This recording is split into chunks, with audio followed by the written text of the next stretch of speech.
Imagine getting stuck in a pool with your stepsister. Meet Bree, one of the dummies who got stuck. We can see her doing a few laps in a public swimming pool. It's about 2 minutes of personal viewing angles. Then we meet Mrbeast, one of the pool's employees. Wait a minute. Never mind. He can be seen pinning a closed for extended holiday sign on the bulletin board. After a few more breathtaking sights, we see Bree taking a blood sample from her finger and placing it on some type of scanner, reading 105. A large burn covering a chunk of her left arm is also revealed. Then there's Jana, the other dummy. Before leaving her car, she opens up her glove box and puts her phone in it, revealing a stash of empty hypodermic needles in the process. Sus. Clara, another one of the pool's employees, is sitting in the locker room rummaging through someone's purse. Mrbeast walks in and scolds her for the deed. We learn that Clara only took the job as a part of her parole contract. Mrbeast tells her to finish her shift, and then she's done. Make sure you empty the trash bins. Back to the pool, we see that John is being pestered by a group of kids. It seems that she's a bit of a Karen as she's seen yelling at the kids and shouting profanities. Then, one of the kids comments on Bree's burnt arm before being scolded by Jana. Get out of here, you little shit! Sounds like me.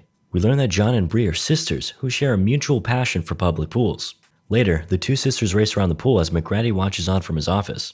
A few minutes later, he comes out and tells everyone that the pool is closing and that they need to get out.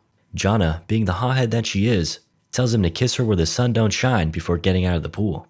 Meanwhile, Bree rummages through her bag in search of her new engagement ring that she'd like to show off to her sister, but she can't find it. Okay, everyone, final call to leave the pool.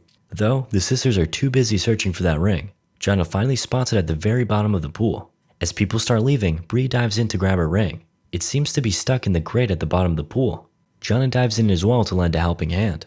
Now that they're both submerged, the pool looks empty, so Mrbeast naturally encloses the pool. At the same time, Bree's hair gets stuck in the vent, leaving her trapped. Facing certain death, a miracle strikes as her hair comes free. The sisters race to the surface only to find that they're stuck. Oh no, stepsis, we're stuck! With Mrbeast gone and a long weekend ahead of them, the sisters are shook.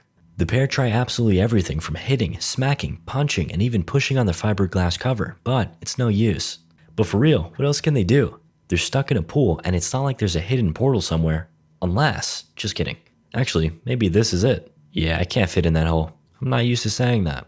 After another failure, the two girls race around trying to find something to widen the opening. Jana rips off a small piece of plastic from the side of the pool, but it just isn't strong enough. After another swimming montage filled with some more viewing angles, the pair meet up and talk about the worst ways to die, which isn't necessary cause they're living it. The conversation escalates and it's revealed that Jana actually saw Bree's engagement ring in her bag. This angered a jealous Jana, so much so that she threw the ring into the pool. So this whole predicament was your fault? Awesome. Sister sad. A frustrated Bree swims away and takes another crack at retrieving her ring. This time, she manages to pull it from the grate before swimming back up. A little while later, the pair reunite and discuss more potential escape plans. Then, Bree's phone starts ringing from outside the pool. It appears that it was her fiancé, David, calling to let her know that he'll be home late. Don't worry, David. So will she. As night falls, the temperature of the pool follows. The pair float in the pool and the sisters be shivering. Then, Bree reminds the audience that she's got diabetes. And her blood sugar is running low, causing a strong headache. If she doesn't get an insulin shot soon, she'll fall into a coma.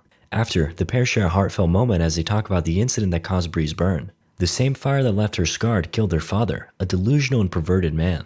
Relatable. So, I guess that's a win. The moment is cut short by, Oh my god! Clara, the ex-convict employee, enters the pool room with the mop bucket. Clara is visibly excited, having just come across a handbag filled with money, a credit card, and a smartphone that won't stop ringing. Bree and Jana plead with her to let them out, though Clara doesn't seem too interested in saving the girls. After spotting the active security camera, Clara walks off to disable it. Oh, this bitch crazy. She returns to the pool, and rather than, saving them, she opts to ask them all manner of questions instead. How the heck did you dummies get in here? Also, what's your phone's password? I'll tell you if you let us out? I'm afraid that's not gonna work for me, sweetie. With no other choice, Bree gives in, revealing her password. Pee-pee-poo-poo, 123. Upon unlocking the phone, Clara makes all sorts of disparaging comments about Bree's fiancé, before playing one of his voice messages and laughing. Jana has just about had enough of her shit. As soon as I get out of here, I'm gonna kick your butt. Wow, what a mouth on you. Then, the crazy psycho convict lady demands Bree's credit card PIN number and walks away after they refuse. A few minutes later, she returns, having turned on the freezing cold air conditioner in an effort to get that PIN. Once more, Bree gives in. And did the crazy psycho convict lady let them out in exchange? No, of course not. Some time elapses and we see that the girls have resorted to hugging to stay warm. Shortly after, Clara returns. complaining about Bree's lackluster bank account balance. Now that's just adding insult to injury. An argument ensues. Somehow, Clara is the one angry about the situation. She proceeds to go on a rant about how the world doesn't owe them any favors. And neither do I. Clara calls one of them over to the hole in the cover just to tell them that she's gonna leave them there to die.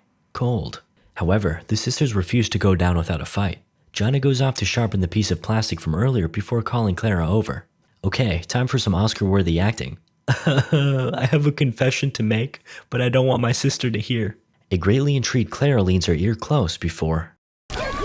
Let's go, we got him. Though, I must say this was not the brightest of ideas.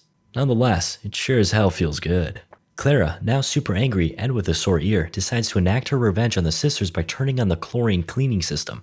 Now, the cold is the least of their worries as they find themselves struggling to breathe. It's not long before one of the sisters is out cold. No pun intended.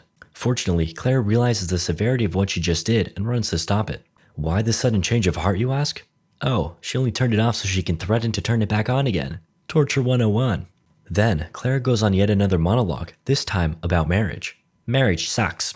Yeah, I agree. Then, she demands Bree's engagement ring, and this time they're much more willing to comply. Please let us out now. No, I don't think I will. The two sisters, sad as ever, separate. By this point, the surface of the fiberglass cover is covered in ice, and so too is the clock outside the pool. It's only going to get colder, and they won't survive much longer. The sisters cling on to the floaties as they cling on to their lives. Bree passes out, but then... Oh my god, finally! I've never been so happy to hear police sirens. She shouts out, and her fiancé bursts through the door, comforting her. You're safe now, babe. Psych!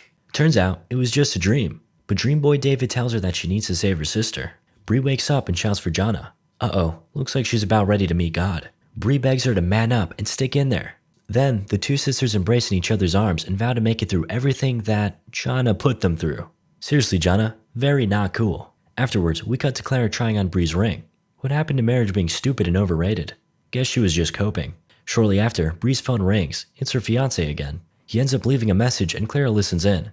Babe, I'm gonna call the cops now since you disappeared. Ah shit, I oughta go let these girls out now. She returns to the pool and is greeted by compliments. That's right, the sisters realize that you catch more bees with honey than vinegar. They apologize to Clara for everything that happened and vow to change if they get out of here. Immediately, Clara is far more receptive to what they have to say.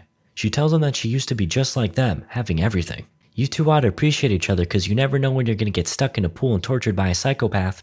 Ah, of course, I hate when that happens. I can't believe I'm getting life advice from this crazy Karen. But if you get about everything else she did, it's actually kind of a sweet moment. She tells them that she's opening the cover and when they get out, she won't be there. Which I think is the best part. Oh, never mind. Turns out Claire didn't know the code for the cover. That's a massive yikes. She comes back to tell them that the code isn't working. Sorry girls, you're on your own now. You gotta be kidding me. Jonna swims around trying to find something, anything, but there's nothing. She swims back to Bree to find her laying comatose. Jonna manages to shake her out of the coma, and Bree confesses that, during the accident that caused her burn and killed her creepy father, she held him down to stop him from escaping. I killed the monster. Jonna rips off a piece of fabric from her clothing and uses it as a cushion for Bree to lay her head on. It's my turn to carry you now. Then, she races down to the bottom of the pool and tugs at the grate trying to get it off. One of the nails is loose, but the other is stuck in place. She swims back to the surface to find Bree slowly losing consciousness again. She takes the piece of fabric, swims down to the bottom of the pool, and attaches it to the grate. She pulls, and this time, after much struggle, it loosens slightly. She swims up to the surface for air, but she didn't have to do that. If she simply identified as a mermaid, she'd be able to breathe underwater. Anyway, she rushes back down and pulls it off. She carries it back up, but finds her sister fully unconscious. Jonna performs CPR and resuscitates her. In a final attempt to escape, she heavily fractures the fiberglass cover with the metal grate, causing it to smash open. Jonna is relieved, until she realizes she's gonna have to stick her arm through the smashed glass. Ouch. This reminds me of that one Saw trap, which is hilarious considering that Jigsaw is in this movie. Bloodied and in pain, Jonna pulls her sister out of the pool. She's fallen into a coma once more, so Jonna rushes to her handbag to find the insulin pen. She stabs it right into her booty, love that, and holds her hand while she waits for her to wake up. The two sisters share a moment of pure love and compassion. I love happy endings. Psych! Clara is back, and this time, she's got the blicky. She points it at them while monologuing about loss. As she's about to pull the trigger, she randomly pulls a 180 instead. She hands Jonna her sister's ring, and then Jonna calls the ambulance. Clara walks away shamefully, and we actually get our happy ending. This pleases me. Until next time, this is PP Poo Poo 123 signing out.